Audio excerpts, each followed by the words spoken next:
Get ready with me while I show you one of the best adulting purchases ever. And yes, after almost 2 years, I can finally say, worth it talaga.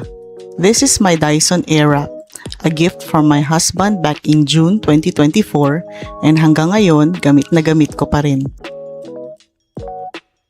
One thing I really love, free yung engraving.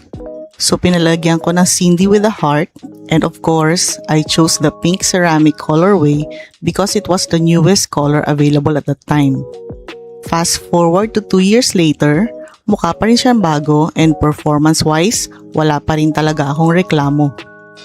The Airwrap originally came with 6 attachments, 2 hairbrush attachments, blow dry and anti-freeze attachment, small volumizing brush, small and big curling barrels, and nitong April 2026, bumili pa ako nitong large round volumizing brush. Super gamit na gamit ko to nung mahaba pang hair ko.